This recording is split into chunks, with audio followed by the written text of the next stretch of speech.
Hoy vamos a hablar sobre cirugía de epilepsia y específicamente en el qué hacer con el paciente que nos llega con un resultado de resonancia magnética normal.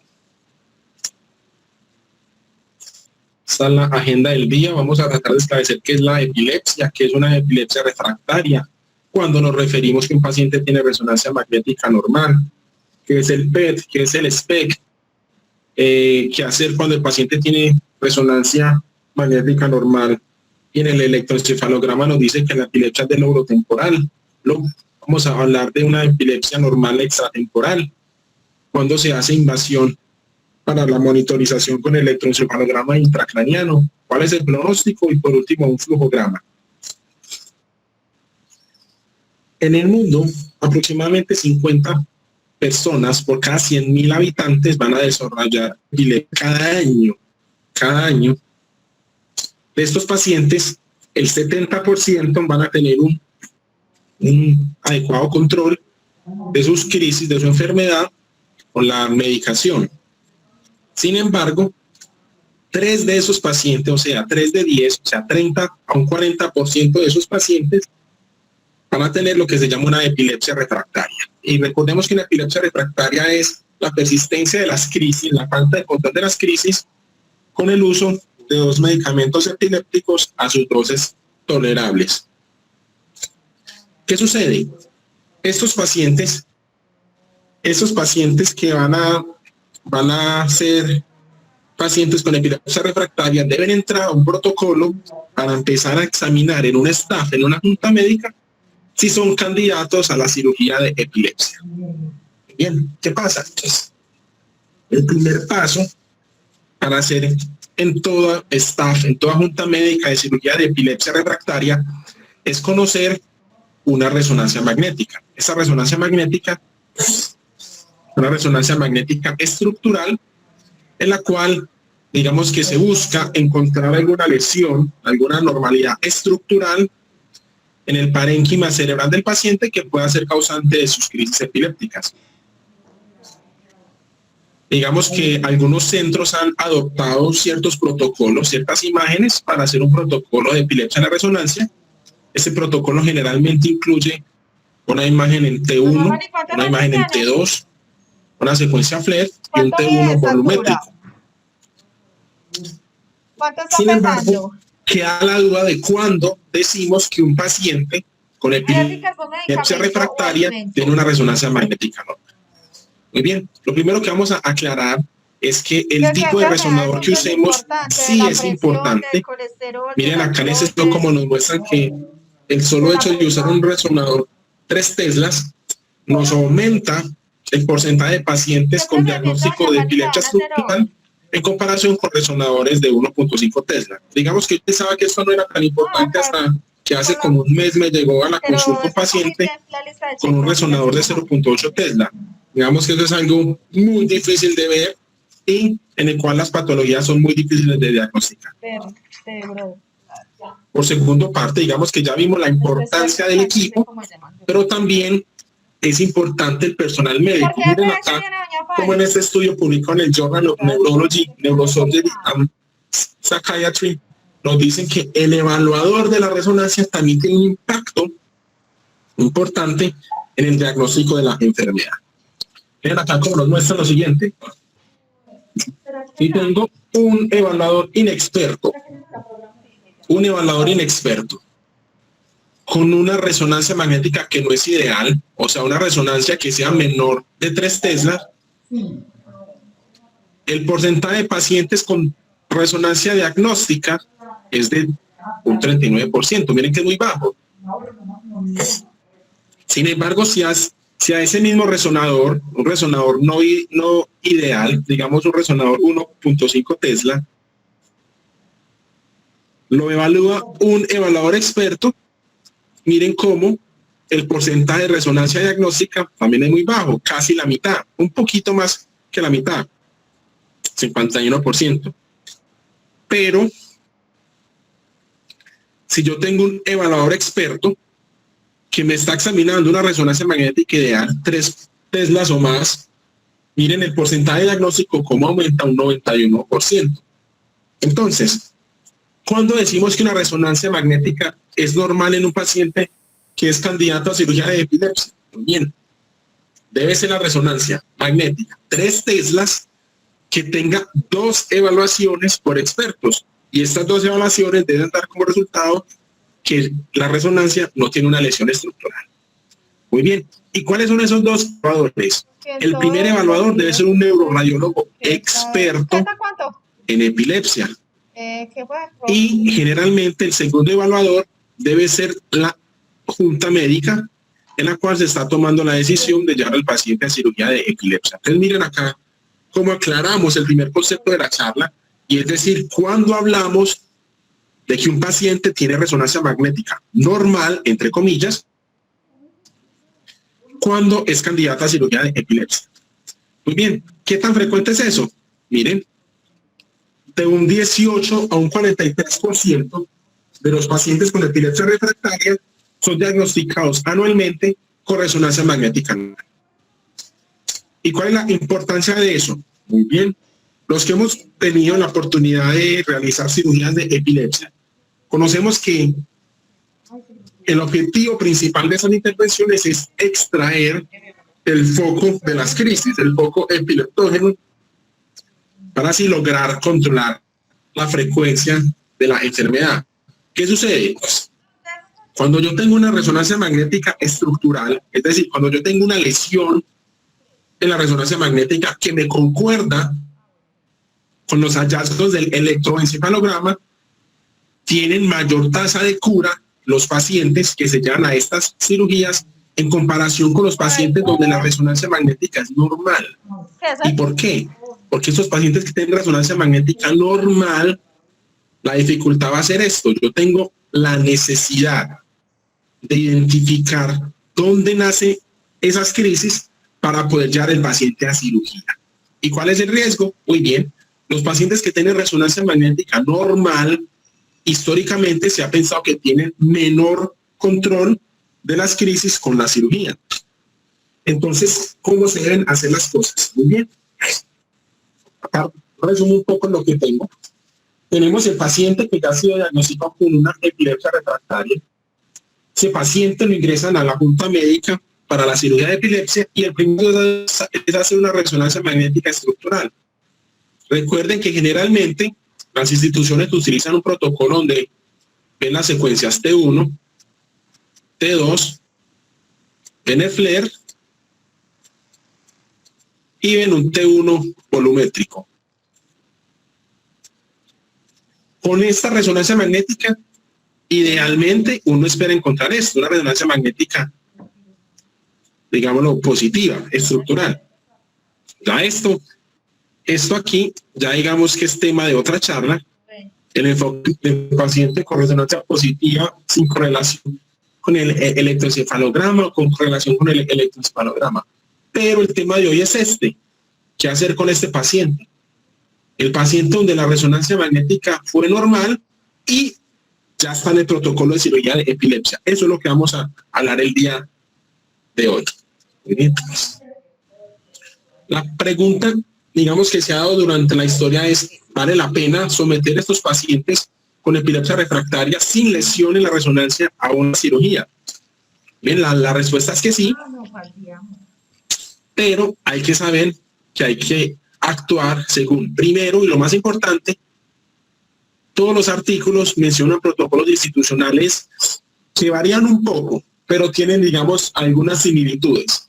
¿Ya? Y estas similitudes están en las ayudas diagnósticas adicionales que nos van a ofrecer, bien sea un PET, un SPECT, un electroencefalograma invasivo y por último, diferentes técnicas quirúrgicas según si es una epilepsia del lóbulo temporal con resonancia normal o si es epilepsia extratemporal con resonancia normal. Empecemos. El PET. Digamos que el estudio PET es un estudio que no es invasivo. Tiene como objetivo principal localizar el foco de las crisis. ¿Cuándo se usa? Bueno, generalmente se usa en los pacientes que tienen resonancia magnética normal. El objetivo de la charla de hoy. También se usa en los pacientes que tienen resonancia magnética positiva o anormal, pero que el hallazgo de la resonancia no es concordante con el estudio electroencefalográfico, o en los pacientes que tienen una resonancia magnética con más de una anormalidad, bien sean los pacientes con enfermedad dual o los pacientes con diferentes tubers. A ver cuál de todos los tubers es el que está disparando las crisis. ¿Cómo funciona el PET? Muy bien. El PET funciona con un radiotrazador. Acá les estoy mostrando 3 diferentes radiotrazadores: FDG, FMZ y el AMT. El FDG, digamos que es el más usado. Esto es a base de glucosa. La vida media es de 110 minutos. ¿Qué es lo que hace el radiotrazador? Muy bien, se pone al paciente, después se le hace el PET y lo que va a hacer es esto: captar áreas de hipometabolismo. Y miren acá cómo estas áreas de hipometabolismo, esta imagen se ve de color verde, acá la estamos viendo en el lóbulo temporal izquierdo, serían indicativos de foco de las crisis epilépticas.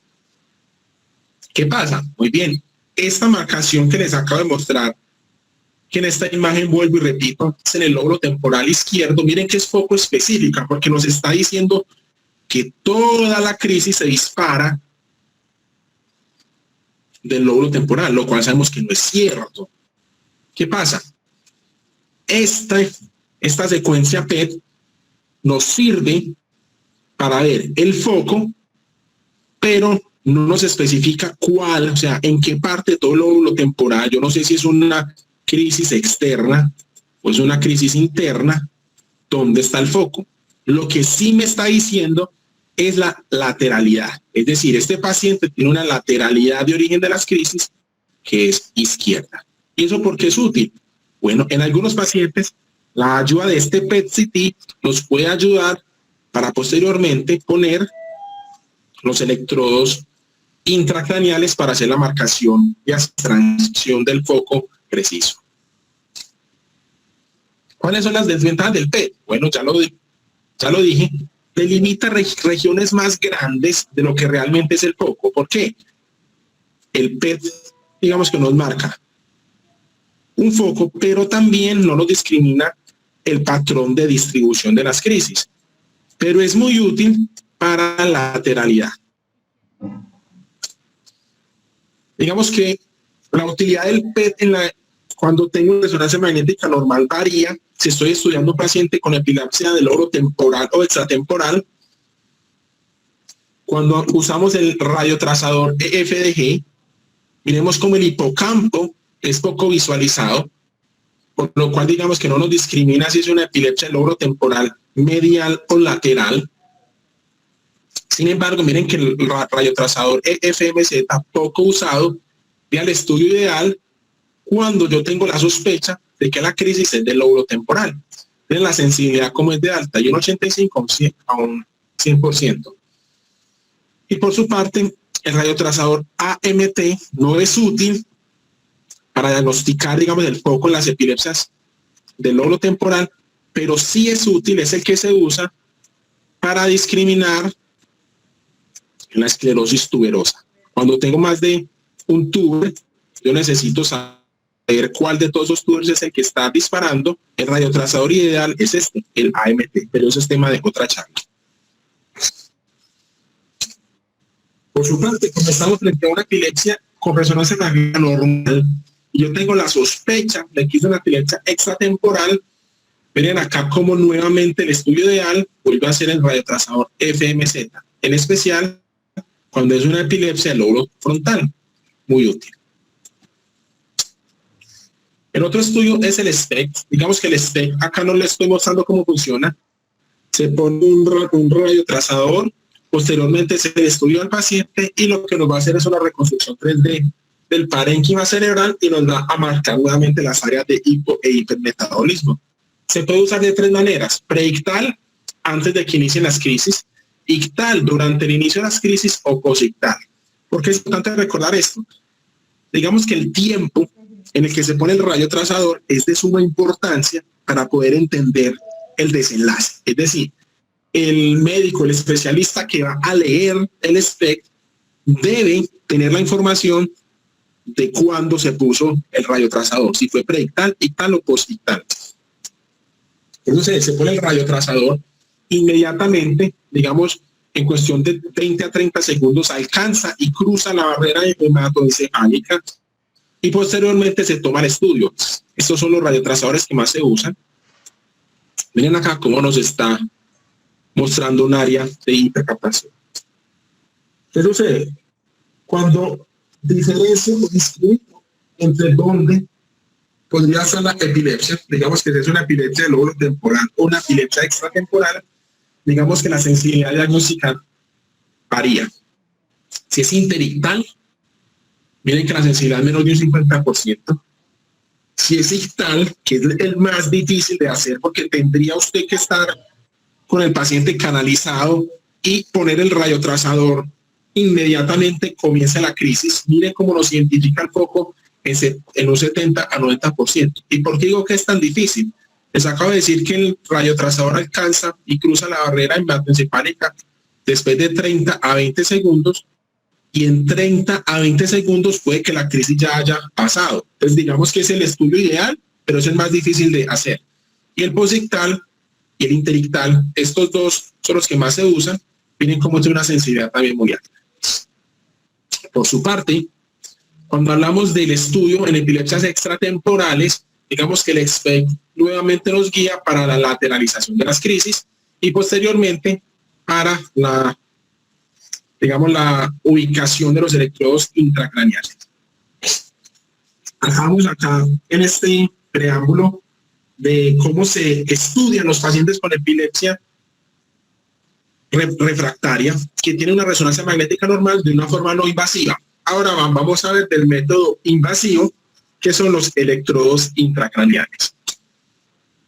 ¿Qué sucede? Ya vimos cómo es de utilidad conocer la lateralidad de las crisis para poner los electrodos. Generalmente cuando se usan, digamos cuando yo tengo un paciente con resonancia magnética normal, donde las ayudas no invasivas no son concluyentes en identificarle un foco, y yo necesito extraer un foco específico. Digamos que cuando es el lóbulo temporal derecho, uno podría fácilmente hacer una lobectomía temporal, y se hace. Pero cuando este foco, digamos, es muy amplio, es decir, cuando el PET me da un área de hipoperfusión demasiado grande, en el cual yo no pueda decir, voy a sacarle al paciente tanta área cerebral, el PET me sirve para la lateralización de las crisis y posteriormente la ubicación de los electrodos. Así también lo hace el SPECT. Digamos que hay dos formas de poner los electrodos. Digamos que acá tenemos el electroencefalograma intracraneal. Este se debe hacer, digamos, en compañía del equipo en neurofisiología, que ellos sumados con la resonancia magnética normal, los estudios electroencefalográficos, que puede ser un electroencefalograma convencional o un video electroencefalograma, sumados con los hallazgos del PET, computan las imágenes y nos dan unas coordenadas para la ubicación de los electrodos profundos. ¿Listo? ¿Qué pasa? Estos electrodos se ponen con un marco estereotáxico donde cada uno de estos tiene unas coordenadas diferentes, una profundidad diferente y una lateralidad diferente. Miren acá este paciente, por ejemplo, cómo tenía una epilepsia con una resonancia magnética normal y miren cómo tiene electrodos en las dos partes, perdón, en los dos lóbulos temporales, el lóbulo temporal izquierdo y el lóbulo temporal derecho. Y miren acá cómo cada uno de esos electrodos nos marca una profundidad y un área completamente diferente. Por su parte, para las epilepsias extratemporales, generalmente las neocorticales, se usan estas grillas subdurales. ¿En qué consiste? Simplemente yo hago una craniotomía, hago una neurotomía, pongo la grilla subdural y ustedes pueden ver acá cómo cada uno de estas grillas está marcada con un número. Esto va conectado a un monitor neurofisiológico en el cual en tiempo real, en algunas, digamos, instituciones se usan unos protocolos diferentes, pero generalmente en tiempo real donde se ve el video electroencefalograma, se ve la descarga y fácilmente el neurofisiólogo nos puede decir, Las crisis nacen en los electrodos, digamos en este caso, de estos acá que les estoy marcando. Para posteriormente, de hacer la marcación con la grilla, hacer la lesionectomía. Digamos que acá se identificó el foco y se pudo extraer. ¿En qué se diferencian? ¿No? ¿Cuáles son los riesgos? Bueno, los riesgos principales es el riesgo de infección, el riesgo de fístula. Digamos que según el protocolo institucional, los electrodos profundos generalmente se usan para epilepsias del lóbulo temporal con resonancia magnética normal. Se dejan por un plazo de 72 horas y posteriormente, después de 72 horas, o al menos esto es lo que hacemos en el Instituto Neurológico, según el resultado, digamos que nos dicen, vea, el área, el foco que está disparando va a ser el opérculo izquierdo del lóbulo temporal. Se retiran los electrodos y se deja puesto el electrodo crisis. Se hace la incisión, se hace la craneotomía, se busca el electrodo y se hace la lesionectomía. Acaban los pacientes. Recuerden que esto es según instituciones. El Instituto Neurológico, generalmente estos pacientes van al área de neurofisiología por 72 horas y posteriormente se hace la lesionectomía. Esto es según el protocolo institucional. Las principales patologías que se asocian a tener una epilepsia refractaria con una resonancia magnética normal son estas dos: la esclerosis hipocampal y la displasia focal cortical. Recuerden, yo puedo tener epilepsia refractarias con resonancia magnética normal de lóbulo temporal o lesiones extratemporales con resonancia normal. ¿En qué varía eso? Miren los resultados posoperatorios. Cuando hablamos de una resonancia magnética normal en epilepsia del lóbulo temporal, como son de un 16 a un 54%. Y miren cómo es tan importante. Hay algunos factores que nos pueden, digamos, predecir una recuperación más alta de las crisis, en especial si son crisis que tengan menor duración entre el inicio de la enfermedad y la cirugía. Por su parte, cuando hablamos de epilepsias extratemporales con resonancia normal, miren como la tasa de curación es un poquito más alta, de un 33 a un 70%. Y cuando, digamos, como se dice que un paciente tiene buen control de las crisis, muy bien, eso es con la escala de Engel. Digamos, generalmente uno considera un Engel 1 o hasta un Engel 2 como un adecuado control y Engel 3 y un Engel 4 como un control no satisfactorio. Muy bien. Por último, vamos a ver un flujograma con todo lo que hemos dicho en la charla. El paciente generalmente llega al protocolo de epilepsia después de haber pasado por medicamentos antiepilépticos. Recuerden que tiene que ser 2 a la dosis máxima tolerable. Estos pacientes ingresan a la junta, se le hacen los primeros estudios, que miren que siempre debe haber una resonancia magnética. Listo. Electroencefalograma, que bien puede ser un electroencefalograma normal o un video, y una junta médica.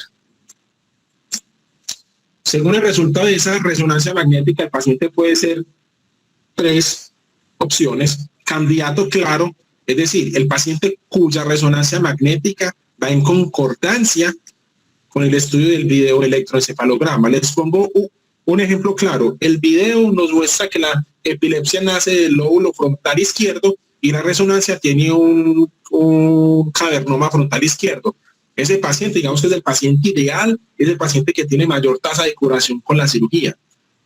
¿Listo? Diferente a un paciente que el video nos diga que la crisis nace en el lóbulo frontal izquierdo y salga con una esclerosis hipocampal derecha. Listo, miren que el video no está en concordancia con el hallazgo en la resonancia. Pacientes que no son candidatos, pacientes muy adultos o pacientes con enfermedades terminales. Y el tema de hoy, el paciente que es candidato potencial, pero que necesita, digamos, más estudio. Y este es el paciente que vamos a ver hoy. Es el paciente que tiene una resonancia magnética negativa o, abro comillas, normal. Muy bien. ¿Qué vamos a hacer con ese paciente? Se tienen que hacer más investigaciones, se tienen que hacer más estudios. Digamos que esto, aquí ya es donde cambia la literatura, porque esto depende del protocolo institucional, ¿eh? Bien puede ser con un PET, bien puede ser con un SPECT, o hay instituciones que no usan ninguno de estos, sino que simplemente van a hacer un mapeo con electrodos intracraneales. Muy bien. Según los resultados de estas ayudas adicionales, el paciente, digamos, se puede identificar un foco. Listo. Si se identifica un foco, inmediatamente se le puede hacer la cirugía. Si no se le identificó el foco, pero sí se lateralizó el origen de las crisis, vamos a hacer el mapeo con electrodos intracraneales. Listo. Con los electrodos se define la zona o la zona de las crisis y posteriormente se lleva la intervención. Muy bien. Eso es lo que les tenía el día de hoy. No sé si el doctor Jaramillo estará acá con nosotros para que nos hable de su experiencia y digamos que en cuestión personal yo sí les digo que el enfoque de la epilepsia cuando un paciente tiene resonancia normal siempre debe ser en un equipo multidisciplinario y al menos lo que he alcanzado a ver en mi participación en estos grupos es que varía siempre el enfoque del paciente según la disponibilidad y más que todo en nuestro medio según la disponibilidad de esos estudios adicionales que sabemos que no están presentes en todas las instituciones. Muchas gracias. Gracias, Pipe. Adelante, Víctor. Buenos días. Buenos días. ¿Sí me oyen? Perfectamente. Gracias. Sí, me parece pues que Felipe hizo una exposición amplia de lo que es el manejo de la epilepsia con resonancia normal. Pero hay unos puntos que yo pienso que hay que hacer énfasis, como lo expresó él, pues él tiene las estadísticas que reportan, es más o menos 1 de cada 4 pacientes que es sometido a cirugía de epilepsia tienen resonancia normal. En nuestro grupo, que en este momento tenemos 696 cirugías de epilepsia, son 104 pacientes llevados a cirugía con resonancia normal. Eso nos da más o menos un 14%. Bueno, la duda es lo siguiente, porque yo esta conferencia sí la tengo pendiente para que miremos la experiencia que tenemos en el instituto y posiblemente la presentaré después del Congreso Mundial que es en Bogotá el próximo mes. Uno, en el paciente con epilepsia refractaria y resonancia normal, lo único que queda es, uno, es demostrar que sí es refractario, como lo expresó Felipe, y dos, aquí sí entra con suma importancia la correlación electroclínica para establecer una adecuada hipótesis de dónde se está orinando las crisis. Es decir, es muy importante lo que hemos visto en las otras conferencias del lóbulo temporal, toda esa parte semiológica clara que nos lleva a nosotros a pensar que es el lóbulo temporal en su parte mesial, que es lo más frecuente, o en su parte lateral del lóbulo temporal, los que están generando las crisis convulsivas. Y lo mismo cuando hicimos la conferencia extratemporal, es cada una de las áreas de Broca en su semiología para que uno establezca una hipótesis. Entonces, el paso, lo primero que voy a decir es que la parte electroclínica es la parte piramidal de un paciente que va a ser estudiado para cirugía de epilepsia en una resonancia normal. El segundo, dentro del segundo paso que tenemos con los pacientes es, hombre, a veces la clínica y la parte electroencefalográfica está coincidiendo con que el origen de la crisis está en una determinada región, por ejemplo en el lóbulo temporal. Es muy probable que estos pacientes con estas manifestaciones y con una evaluación neuropsicológica donde nos muestra que ese lóbulo temporal está disfuncionando, es decir, que hay una diferencia estadísticamente significante entre el coeficiente verbal y el ejecutivo de más de 12 puntos, ese paciente no necesita más estudios, aunque tenga una resonancia normal. definitivamente el diagnóstico de esclerosis hipocampal es un diagnóstico de tipo patológico. Es decir, la patología, lo que nos dice a nosotros, en muchos pacientes que tienen esclerosis mesial hipocampal, no siempre es la imagen. Entonces, a veces hay pacientes que dice uno que el sitio está en directa relación a las manifestaciones electroclínicas y a los estudios de tipo neuropsicológico, y no hay necesidad de avanzar más en el tratamiento. Ahora, cuando ya nosotros podemos estar lateralizados y no focalizados, es decir, cuando estamos en un hemisferio izquierdo y no en una región propia, lóbulo frontal, área central, cuadrante posterior o lóbulo temporal, entran otras ayudas diagnósticas. En este caso, nuestra experiencia es que el PET es tal vez un examen que nos ha ayudado mucho a lateralizar. Focalizar, más o menos, porque como también expresa Felipe, sí, uno ve un manchón de un área, pero a veces no logra determinar si en realidad esa zona hipometabólica está en la parte mesial o en la parte lateral, o si está en la parte frontal, que está comprometiendo de la parte frontal, o si esta zona hipometabólica se extiende hacia la ínsula, o si está en el cuadrante posterior, está cerca al área visual, la está afectando, está siendo comprometida por el origen de la crisis, o son las áreas de asociación. Entonces, en resumidas cuentas, el PET y el SPET nos ayudan a lateralizar y parcialmente a focalizar el sitio de origen de las crisis convulsivas. Nosotros el SPET no lo utilizamos, eso se hace en este momento creo que solamente en el San Vicente, por las dificultades técnicas de manejar un SPET. Es que cuando usted tiene una ampolla de SPET necesita 6 pacientes para inyectar y necesita un servicio de neurofisiología que esté pendiente de la crisis, que sepa cuándo está Laura para inyectarle a un paciente la dosis correspondiente, las otras 5 dosis que se hacen.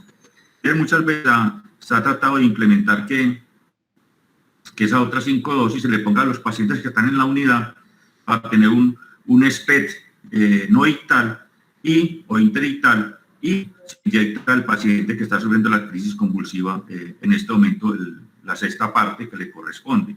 Pero como le digo, eso requiere manejo porque es un radioisótopo. Entonces es un centro especializado, con técnica especializada, y definitivamente creemos que no es práctico para utilizarlo en nuestro servicio.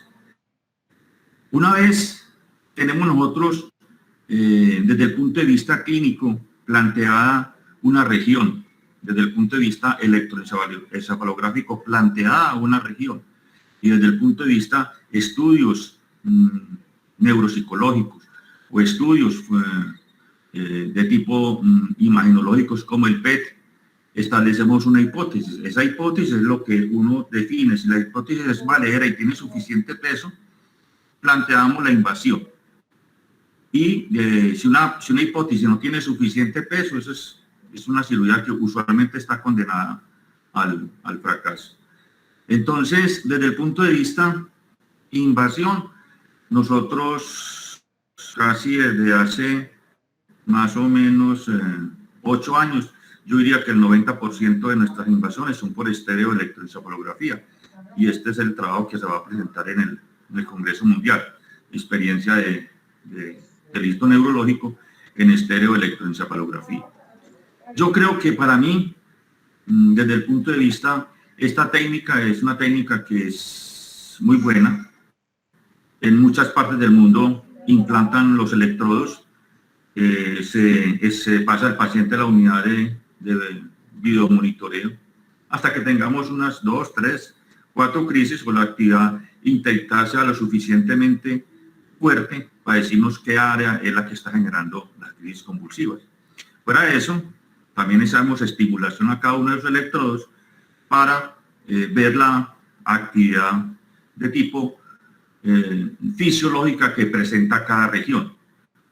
Esto en otras partes del mundo, el paciente una vez tienen ya el blanco determinado del área a resecar, en el transcurso de 3 meses, el paciente es llevado nuevamente a cirugía para resecar la lesión epilectógena o la área epilectógena.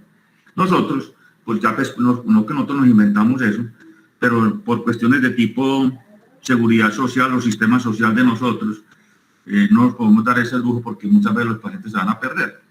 Pero hemos visto que nosotros, a pesar de que hacemos la invasión, el paciente se queda más días, pues no 3, porque a veces se quedan 5 y se han quedado hasta 15 días los electrodos.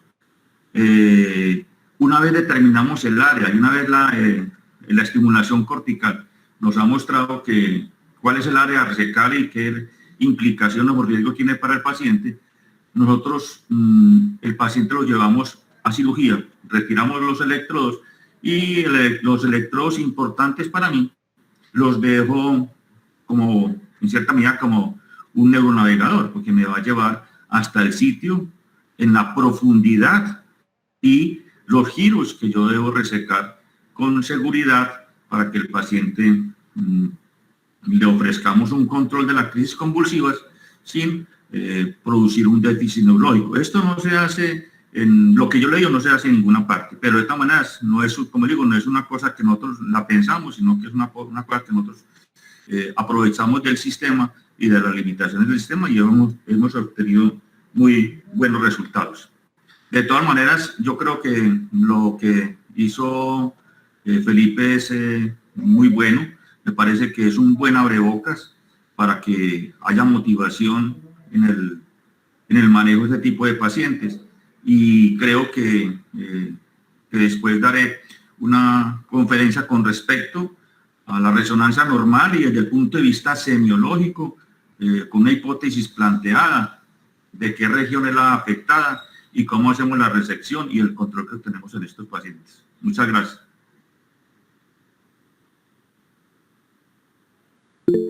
El doctor Zorro, me parece que es bueno que nos aporte también su experiencia. Buen día. ¿Me escuchan? Sí, doctor. Bueno, no, pues la conferencia muy buena y estoy absolutamente de acuerdo con lo planteado por el doctor Jaramillo. Yo les quería contar que mi ejercicio de la neurocirugía estaba muy ligado a la cirugía de epilepsia. Es una cosa que quedó marcada para mí desde siempre fue cuando hice el rural en Cartagena en el FIDE, cuando en ese entonces, más o menos eso era hacia 1993, no había telemetría en el país y muy pocos centros en el mundo tenían telemetría. Entonces, la forma como se detectaban las crisis era el paciente estaba en un cuarto de epilepsia y la enfermera jefe cuidaba al paciente y registraba por escrito el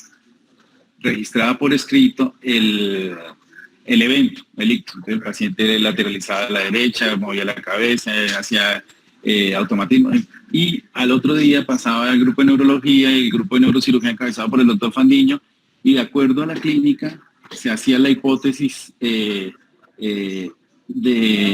trabajo, y sorprendentemente han pasado muchos años, han pasado casi 30 años, y siempre está el recuerdo, y sobre todo que esa clínica ha perdurado por siempre. Yo pienso que la clínica sigue siendo un pilar importantísimo, así tengamos PET, SPEC, resonancia de 3 telas, otros centros tienen de 7 telas.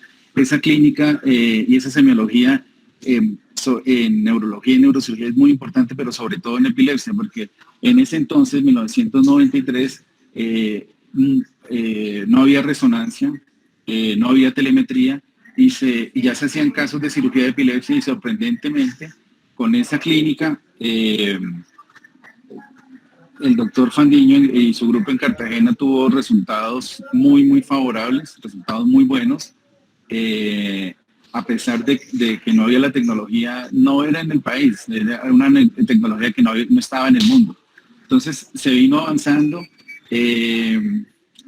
Lo que yo vi por fuera en mi entrenamiento fue mapear estos pacientes con la araña de Montreal, que tiene la ventaja que se hace intraoperatorio, no es costosa, porque desde que se compra la araña de Montreal ahí se hace la invasión y se evita el costo de las rejillas, del esteroide, y eso era más o menos en 2005. Luego fui a un centro en Estados Unidos y todos los pacientes se implantaban con rejilla.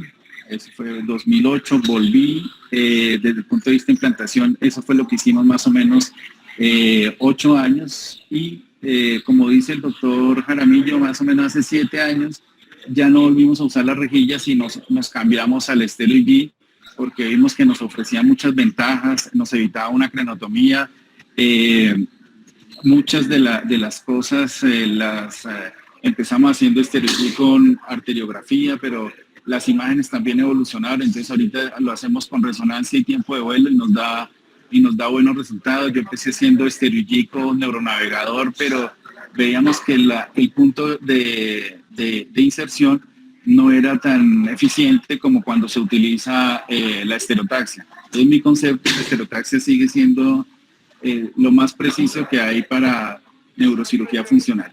Eso ha sido como lo que he visto y lo que hemos hecho hoy por hoy en los centros que trabajan en Bogotá. Solamente hacemos esteroide. Y desde el punto de vista puntual, en cuanto al tema de la resonancia magnética funcional, nosotros la resonancia magnética normal, es, como decía el doctor Jaramillo, forma parte del engranaje. Entonces, para mí es muy importante la clínica, y ahí cuando estamos en la junta siempre paro la reunión y ahí tenemos que dar una hipótesis, porque la clínica es muy valedera, sobre todo en epilepsia.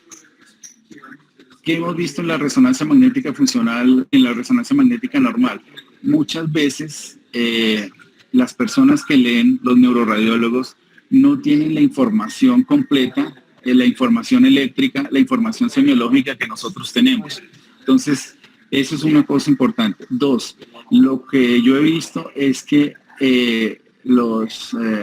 se aprende resonancia magnética y neuroimagen en epilepsia en la marcha. O sea, he visto formidables neuroradiólogos, pero que han hecho fellow en Estados Unidos, pero han ido a centros en donde no hay programas fuertes de cirugía de epilepsia, o ven 3, 4 cirugías de epilepsia al año, y ver esa semiología esas imágenes tan precisas como una displasia, como una paquijilla, como algunas cosas muy, muy precisas. En resonancia se necesita entrenamiento, y ese entrenamiento lo dan los años, ¿sí? Muchas veces el neuroradiólogo bota la resonancia como normal, pero cuando uno tiene el contexto de la clínica, de la actividad eléctrica, de la neuropsicología, cambia la perspectiva de la neuroimagen. Entonces nosotros le damos la resonancia es muy importante, pero es dentro de un contexto para no sesgarnos y no decir que es normal. Ya temporal y extratemporal, realmente es mucho más frecuente la posibilidad que sea extratemporal. En temporal siempre encontramos cosas, y lo que hacemos es, cuando estamos así definitivamente que la imagen no nos localiza, hacemos lo mismo que ustedes, utilizamos el PET, y de acuerdo a eso hacemos la hipótesis de trabajo, la hipótesis de invasión, y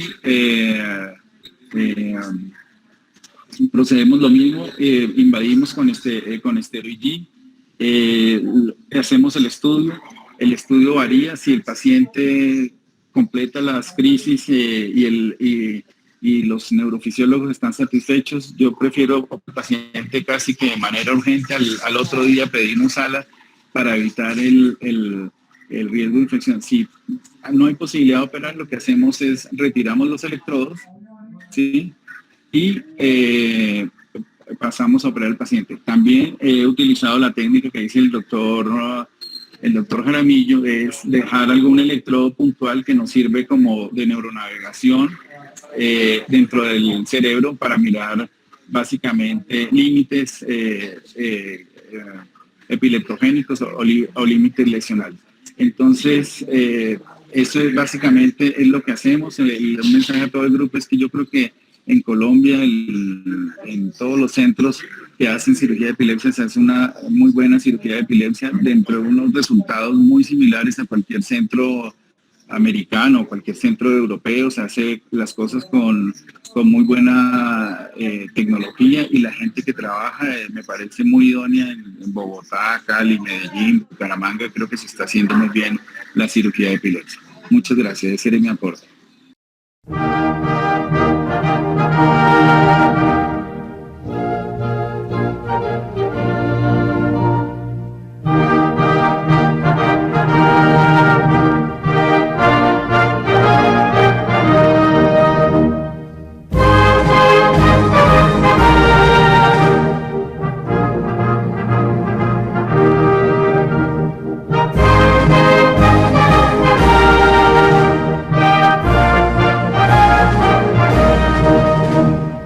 Canta